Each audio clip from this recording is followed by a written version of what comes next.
I'd like to tell you about the strangest secret in the world. Not long ago, Albert Schweitzer, the great doctor and Nobel Prize winner, was being interviewed in London, and a reporter asked him, "Doctor, what's wrong with men today?" The great doctor was silent a moment, and then he said, "Men simply don't think."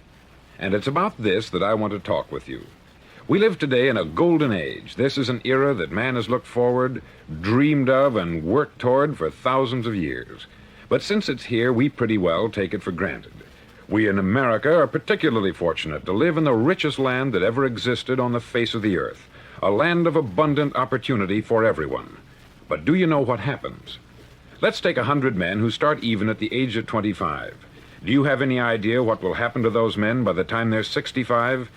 These 100 men who all start even at the age of 25 believe they're going to be successful. If you asked any one of these men if he wanted to be a success, he'd tell you that he did. And you'd notice that he was eager toward life, that there was a certain sparkle to his eye, an erectness to his carriage, and life seemed like a pretty interesting adventure to him. But by the time they're 65, 1 will be rich, 4 will be financially independent, 5 will still be working, 54 will be broke. Now think a moment. Out of the 100, only 5 make the grade. Why do so many fail? What has happened to the sparkle that was there when they were 25? What's become of the dreams, the hopes, the plans? And why is there such a large disparity between what these men intended to do and what they actually accomplished? When we say about 5% achieve success, we have to define success. And here's the definition. Success is the progressive realization of a worthy ideal. If a man is working toward a predetermined goal and knows where he's going, that man is a success. If he's not doing that, he's a failure. Success is the progressive realization of a worthy ideal. Rollo May, the distinguished psychiatrist, wrote a wonderful book called Man's Search for Himself. And in this book he says, the opposite of courage in our society is not cowardice, it is conformity. And there you have the trouble today. It's conformity. People acting like everyone else, without knowing why, without knowing where they're going. Now think of it. In America right now, there are over 14 million people 65 years of age and over, and about 13 million of these 14 million are broke. They're dependent on someone else for life's necessities. Now, we learn to read by the time we're 7. We learn to make a living by the time we're 25. Usually, by that time, we're not only making a living, we're supporting a family. And yet, by the time we're 65, we haven't learned how to become financially independent in the richest land that has ever been known. Why? We conform. And the trouble is that we're acting like the wrong percentage group, the 95% who don't succeed.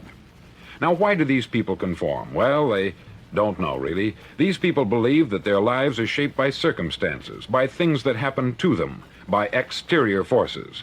They're outer-directed people. A survey was made one time that covered a lot of men, working men, and these men were asked this question. Why do you work? Why do you get up in the morning? 19 out of 20 had no idea. If you ask them, they'll say, everyone goes to work in the morning. And that's the reason they do it, because everyone else is doing it. Now let's get back to our definition of success. Who succeeds? The only man who succeeds is the man who is progressively realizing a worthy ideal. He's the man who says, I'm going to become this, and then begins to work toward that goal. I'll tell you who the successful people are. A success is the school teacher who's teaching school because that's what she wanted to do. The success is the woman who's a wife and mother because she wanted to become a wife and mother and is doing a good job of it. The success is the man who runs the corner gas station because that's what he wanted to do. The success is the successful salesman who wants to become a top-notch salesman and grow and build with his organization. A success is anyone who is doing deliberately a predetermined job because that's what he decided to do deliberately. But only 1 out of 20 does that. That's why today there isn't really any competition, unless we make it for ourselves. Instead of competing, all we have to do is create. Now, for 20 years, I looked for the key which would determine what would happen to a human being. Was there a key I wanted to know which would make the future a promise that we could foretell to a large extent? Was there a key that would guarantee a person's becoming successful if he only knew about it and knew how to use it? Well, there is such a key, and I've found it. Have you ever wondered why so many men work so hard and honestly without ever achieving anything in particular, and others don't seem to work hard and yet seem to get everything? They have the magic touch. You've heard them say that about someone. Everything he touches turns to gold. And have you ever noticed that a man who becomes successful tends to continue to become successful? And on the other hand, have you noticed how a man who is a failure tends to continue to fail? It's because of goals. Some of us have them, some don't. People with goals succeed because they know where they're going.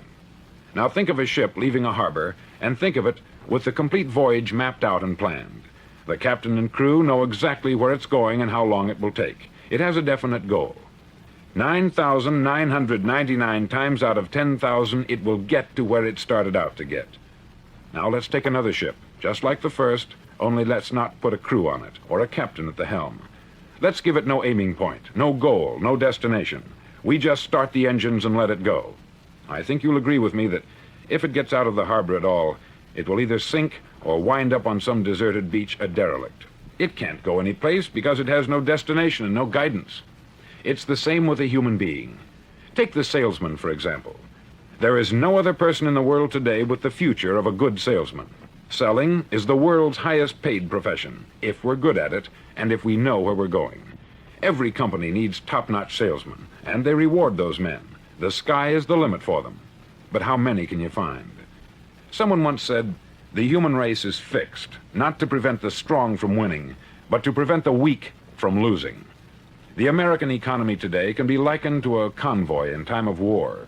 The entire economy is slowed down to protect its weakest link, just as the convoy had to go at the speed that would permit its slowest vessel to remain in formation.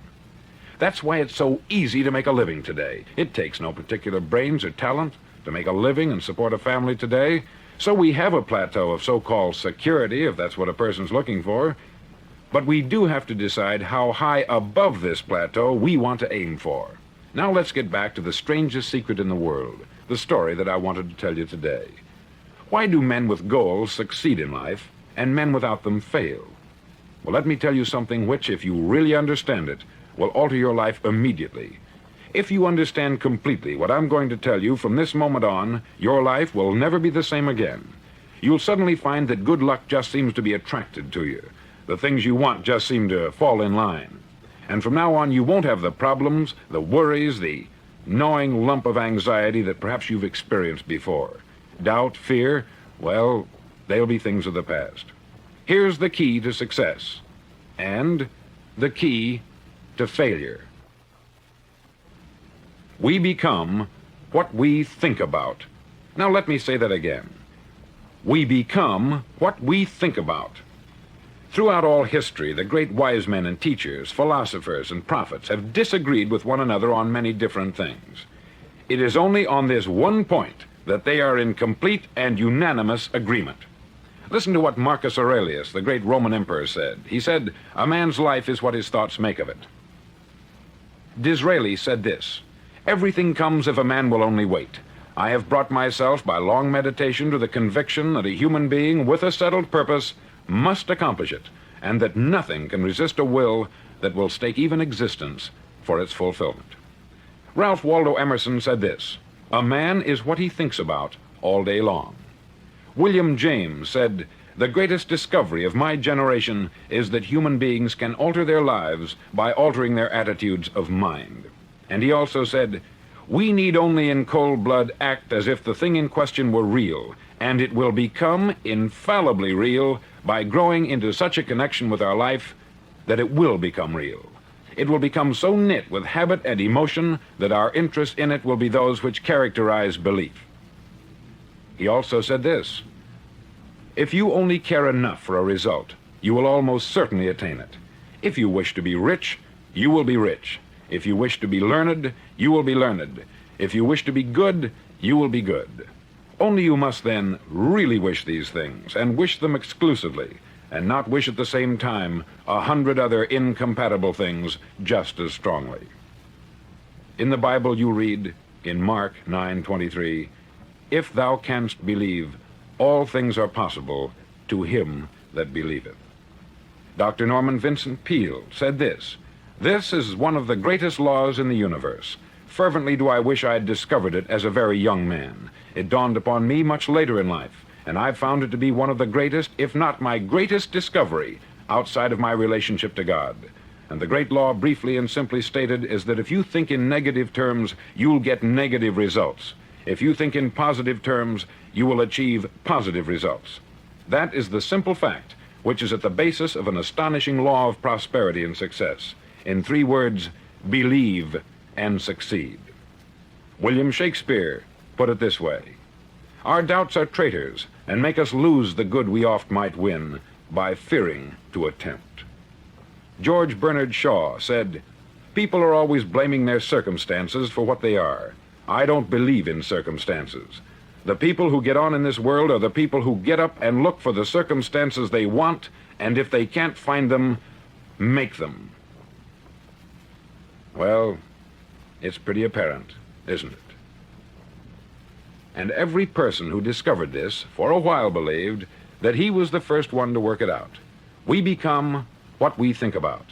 Now, it stands to reason that a person who's thinking about a concrete and worthwhile goal is going to reach it, because that's what he's thinking about. And we become what we think about.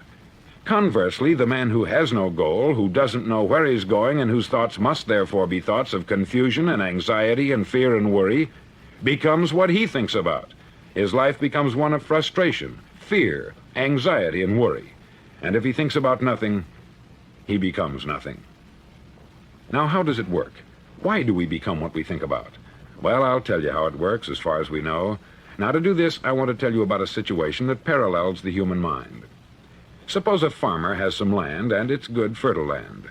Now, the land gives the farmer a choice. He may plant in that land whatever he chooses. The land doesn't care. It's up to the farmer to make the decision. Now, remember, we're comparing the human mind with the land, because the mind, like the land, doesn't care what you plant in it. It will return what you plant, but it doesn't care what you plant. Now, let's say that the farmer has 2 seeds in his hand. One is a seed of corn, the other is nightshade, a deadly poison. He digs 2 little holes in the earth and he plants both seeds, one corn, the other nightshade. He covers up the holes, waters, and takes care of the land, and what will happen? Invariably, the land will return what is planted. As it's written in the Bible, as ye sow, so shall ye reap. Remember, the land doesn't care. It will return poison in just as wonderful abundance as it will corn. So up come the 2 plants, one corn, one poison. Now, the human mind is far more fertile, far more incredible and mysterious than the land, but it works the same way. It doesn't care what we plant. Success, failure. A concrete, worthwhile goal, or confusion, misunderstanding, fear, anxiety, and so on. But what we plant, it will return to us. You see, the human mind is the last great unexplored continent on the earth. It contains riches beyond our wildest dreams. It will return anything we want to plant. Now, you might say, well, if that's true, why don't people use their minds more? Well, I think they've figured out an answer to that, too. Our mind comes as standard equipment at birth. It's free, and things that are given to us for nothing, we place little value on. Things that we pay money for, we value. The paradox is that exactly the reverse is true. Everything that's really worthwhile in life came to us free. Our mind, our soul, our body, our hopes, our dreams, our ambitions, our intelligence, our love of family and children and friends. All these priceless possessions are free, but the things that cost us money are actually very cheap and can be replaced at any time. A good man can be completely wiped out and make another fortune. He can do that several times. Even if our home burns down, we can rebuild it, but the things we got for nothing, we can never replace. The human mind isn't used merely because we take it for granted. Familiarity breeds contempt. It can do any kind of job we assign to it, but generally speaking, we use it for little jobs instead of big, important ones. Universities have proved that most of us are operating on about 10% of our abilities. Decide now, what is it you want? Plant your goal in your mind. It's the most important decision you'll ever make in your entire life. Do you want to be an outstanding salesman, a better worker at your particular job? Do you want to go places in your company, in your community? All you've got to do is plant that seed in your mind. Care for it. Work steadily toward your goal, and it will become a reality. It not only will, there's no way that it cannot. You see, that is a law, like the laws of Sir Isaac Newton, the laws of gravity. If you get on top of a building and jump off, you'll always go down. You'll never go up. And it's the same with all the other laws of nature. They always work. They're inflexible. Think about your goal in a relaxed, positive way. Picture yourself in your mind's eye as having already achieved this goal. See yourself doing the things you will be doing when you've reached your goal. Ours has been called the phenobarbital age, the age of ulcers and nervous breakdowns. At a time when medical research has raised us to a new plateau of good health and longevity, far too many of us worry ourselves into an early grave trying to cope with things in our own little personal ways, without learning a few great laws that will take care of everything for us. These things we bring on ourselves through our habitual way of thinking. Every one of us is the sum total of his own thoughts. He is where he is because that is exactly where he really wants to be, whether he'll admit that or not. Each of us must live off the fruit of his thoughts in the future, because what you think today and tomorrow, next month and next year, will mold your life and determine your future. You're guided by your mind. I remember one time I was driving through Arizona and I saw one of those giant earth-moving machines roaring along the road at about 35 miles an hour with what looked like 20 tons of dirt in it, a tremendous, incredible machine, and there was a little man perched way up on top with the wheel in his hands guiding it. And as I drove along, I was struck by the similarity of that machine to the human mind. Just suppose you're sitting at the controls of such a vast source of energy. Are you going to sit back and fold your arms and let it run itself into a ditch? Or are you going to keep both hands firmly on the wheel and control and direct this power to a specific, worthwhile purpose? It's up to you. You're in the driver's seat. You see, the very law that gives us success is a two-edged sword. We must control our thinking. The same rule that can lead a man to a life of success, wealth, happiness, and all the things he's ever dreamed of for himself and his family, that very same law can lead him into the gutter. It's all in how he uses it, for good or for bad.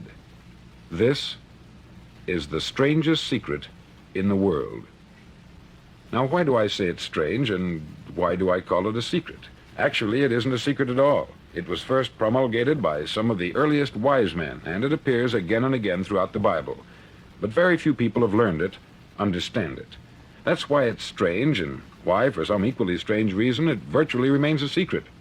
I believe that you could go out and walk down the main street of your town and ask one man after another what the secret of success is, and you probably wouldn't run into one man in a month who could tell you. Now, this information is enormously valuable to us if we really understand it and apply it. It's valuable to us not only for our own lives, but the lives of those around us, our family, employees, associates, and friends. Life should be an exciting adventure. It should never be a bore. A man should live fully, be alive. He should be glad to get out of bed in the morning. He should be doing a job he likes to do because he does it well. One time I heard Grove Patterson make a speech, the editor-in-chief of the Toledo Daily Blade, and as he concluded his speech, he said something that I've never forgotten. He said something like this: "My years in the newspaper business have convinced me of several things, among them that people are basically good, and that we came from someplace, and we're going someplace. So we should make our time here an exciting adventure. The architect of the universe didn't build a stairway leading nowhere. And the greatest teacher of all, the carpenter from the plains of Galilee, gave us the secret time and time again. As ye believe, so shall it be done unto you."